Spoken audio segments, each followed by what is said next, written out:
it's the whole family! Yay! Raegen's journey all started at about 4 months of age. I took her to my local ER. We'd been having tummy issues, but nothing that was a red flag. And she was bloated, had a bruise around her belly button, and I said, do I take her to the ER or talk to her doctor tomorrow? And they said, take her to the ER. So I took her to the ER in Everett, Providence, and my family members like, do you want us to come? I'm like, no, they're gonna send me home with the medication, not a problem. No, after a couple hours and no words, they told me you're going to Children's Hospital. And that's when I knew something was serious. They eventually diagnosed her with Congenital Nephrotic Syndrome of the finished descent. So at first what they did is they put a PICC line, eventually a port, and they were putting albumin here. Albumin is a protein in the body that basically pulls any fluids into your bloodstream to remove the bad and the good. And hers was just exploding. That's why she was so distended and uncomfortable. We did that for 1.5 years. Eventually they said we're not growing her enough. And so they said we need to take a kidney out. So that would hopefully mean she wouldn't lose as much and she would only lose half of what she was losing.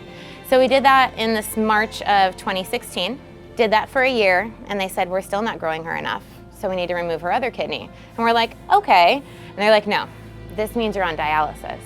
They explained that she would be coming here every day because the body needs to filter every day.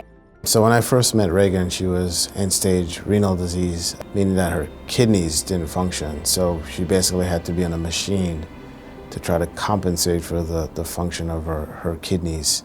Someone can be maintained on dialysis, whether it be hemo or peritoneal dialysis, but especially in kids, for their sort of long-term growth and development, that's not necessarily a good option. And the longer you're maintained on dialysis, the shorter your lifespan is. So, kidney transplant it's the best possible option. I mean, we were told at her diagnosis, our first 3 days here, she's gonna need a transplant from Dr. Hernandez. And we're like, okay, when do we do it? And he goes, calm down. It's a long journey till you get there. We need to grow her. He was right. I mean, 3.5 years later is finally when we got to do that. And we'd been waiting since day 1 to do that.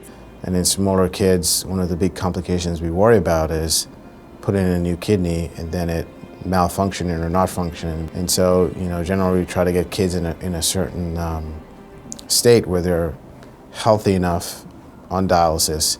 And also because of her diagnoses, we needed to sort of prep her with the surgeries of removing her kidneys beforehand. So, all those things took a while until, Raegen got to the state that she needed so she could tolerate the operation. The surgery was scheduled for March 14th for the transplant.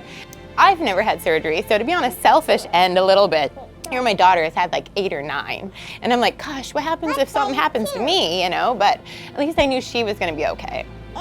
And we get over there and I'm like, my surgery started before hers. And, really, they IV'd me up and the next thing I know, I was waking up. I was grateful because then I didn't have to worry the whole time she was in surgery. I was knowing I was gonna be sleeping through it and she would be fine. Surgery lined up really well.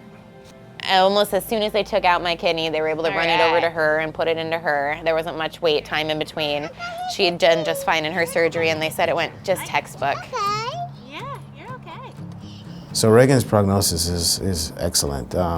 She had a live donor, which is what we often push for in the pediatric population. They have a very good matching kidney because it's coming from a parent. Half their genetics is from the mom, half is from the dad. So they have excellent long-term patient and graft survival.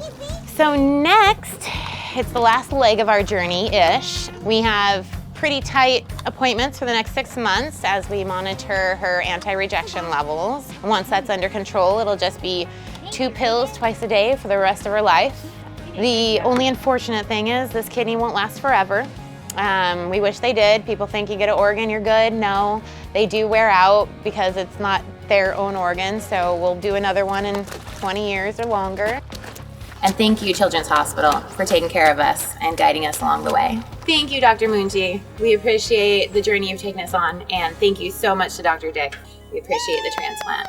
You are such a good singer.